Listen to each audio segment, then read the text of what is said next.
El Evangelio según Mateo. Es uno de los registros oficiales más tempranos acerca de Jesús de Nazaret, su vida, su muerte y su resurrección. El libro como tal es anónimo, pero la tradición confiable más temprana lo relaciona con Mateo, el recaudador de impuestos que fue uno de los 12 apóstoles que Jesús nombró y que de hecho aparece en el libro mismo. Durante alrededor de 30 o 40 años, los apóstoles enseñaron y transmitieron su testimonio acerca de Jesús de manera oral, junto a las enseñanzas que todos ellos habían memorizado. Y Mateo entonces recopiló y organizó todo esto en un asombroso tapiz y diseñó este libro para resaltar ciertos temas acerca de Jesús. En este video solo vamos a abarcar la primera mitad del libro. De manera específica, Mateo quiere mostrar cómo Jesús es la continuación y el cumplimiento de toda la historia bíblica acerca de Dios e Israel. Que Jesús es el Mesías del linaje de David, que Él es un nuevo maestro con autoridad como Moisés. Y no solo eso, que Jesús es Dios con nosotros, o en hebreo, Emanuel. Y Mateo ha diseñado este libro con una introducción y una conclusión que funcionan como un marco alrededor de 5 secciones claras, justo ahí en medio, cada una de las cuales concluye con un largo bloque de las enseñanzas de Jesús. Este diseño es muy intencional y es asombroso. Solo observa cómo funciona. Los capítulos del 1 al 3 preparan el escenario al enlazar la historia de Jesús justo en la historia de las Escrituras del Antiguo Testamento. Así que Mateo inicia con una genealogía acerca de Jesús que resalta cómo Él viene del linaje mesiánico del hijo de David y que Él es un hijo de Abraham. Esto quiere decir que Él va a traer la bendición de Dios a todas las naciones. Después de esto tenemos la famosa historia del nacimiento de Jesús y de cómo todos los eventos cumplieron las promesas proféticas del Antiguo Testamento, de que las naciones vendrían y honrarían al Mesías, que el Mesías nacería en Belén, y más que eso, de la concepción de Jesús por el Espíritu Santo, su nombre Emanuel. Todas estas cosas trabajan juntas para mostrar que Jesús no es un simple ser humano. Él es Dios con nosotros, Dios hecho hombre. Así que puedes ver 2 de los temas claves de Mateo justo aquí en la introducción.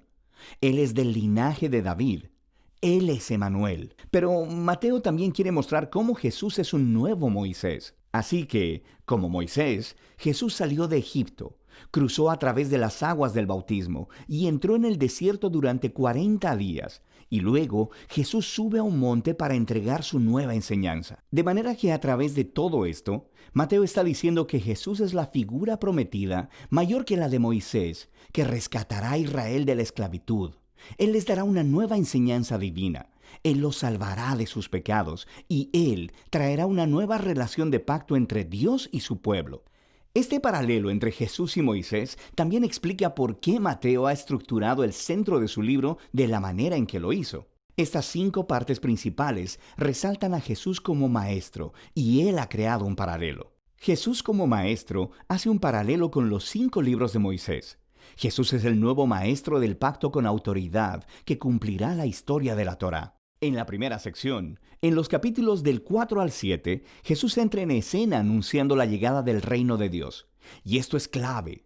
El reino es en esencia acerca de la operación del rescate de Dios para todo este mundo y se está llevando a cabo a través del Rey Jesús. Jesús ha venido a confrontar el mal, especialmente el mal espiritual y todo su legado de opresión demoníaca, enfermedad y muerte. Jesús ha venido a restaurar el gobierno y reino de Dios sobre todo el mundo al crear una nueva familia de gente que le seguirá, obedecerá sus enseñanzas y vivirá bajo su gobierno. Así que después de que Jesús empezara a sanar a las personas, a formar un movimiento y una comunidad, Él lleva a sus seguidores a un monte o al lado de una colina y entrega su primer gran bloque de enseñanzas, tradicionalmente llamado el Sermón del Monte. Y aquí Jesús explora cómo luce seguirle y vivir en el reino de Dios. Y es un reino de cabeza donde no existen miembros privilegiados. De manera que los pobres, los don nadie, los ricos, los religiosos, todos están invitados a venir y llamados a volverse, a arrepentirse, a seguir a Jesús y unirse a su familia. Jesús dice que no está aquí para dejar a un lado los mandamientos de la Torá o el Antiguo Testamento. Más bien, Él está aquí para cumplir todo eso a través de su vida, a través de sus enseñanzas.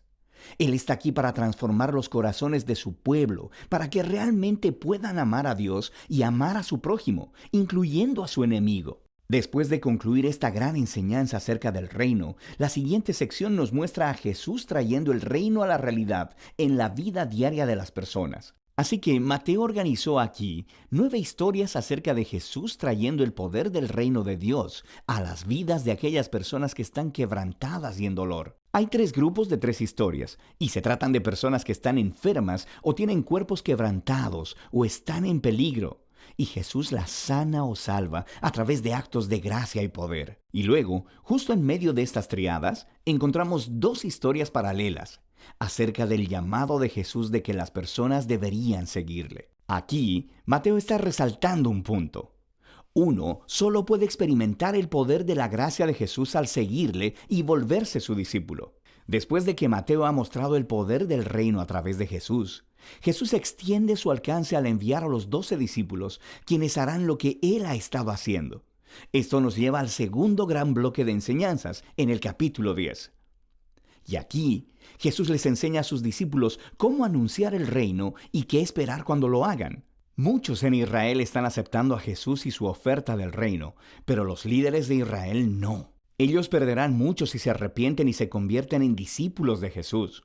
Así que Jesús sabe que van a rechazarlo y perseguir a sus seguidores, y eso es exactamente lo que sucede. En la siguiente sección, los capítulos del 11 al 13, Mateo ha recopilado un grupo de historias acerca de cómo las personas están respondiendo a Jesús y a su mensaje, y nos encontramos con una mezcla de respuestas. Algunas historias son positivas. Las personas aman a Jesús y piensan que Él es el Mesías. Otros son más neutrales, como Juan el Bautista, o incluso los miembros de la propia familia de Jesús, y dejan claro que Jesús no es lo que ellos esperaban. Y luego tienes a los líderes de Israel. Ellos tienen una respuesta completamente negativa. Tienes a los fariseos y a los eruditos de la Biblia. Todos juntos rechazan a Jesús. Ellos piensan que Él es un falso maestro y que está desviando a las personas. Piensan que es un blasfemo por todas las cosas que declara acerca de sí mismo. Pero Jesús no está sorprendido o agitado por todas esas respuestas diversas. De hecho, Él se enfoca en eso en su tercer bloque de enseñanza en el capítulo 13. Aquí Mateo está recopilando un montón de las parábolas de Jesús acerca del reino, como la del sembrador arrojando semillas en 4 tipos de tierra, o acerca de una semilla de mostaza, o sobre una perla o un tesoro escondido. Estas parábolas son como un comentario acerca de las historias que acabas de leer en los capítulos 11 y 12. Algunas personas están aceptando a Jesús con entusiasmo, otros lo están rechazando. Pero el reino de Dios es de un valor incalculable y no dejará de extenderse a pesar de todos estos obstáculos. De manera que esa es la primera mitad del Evangelio según Mateo.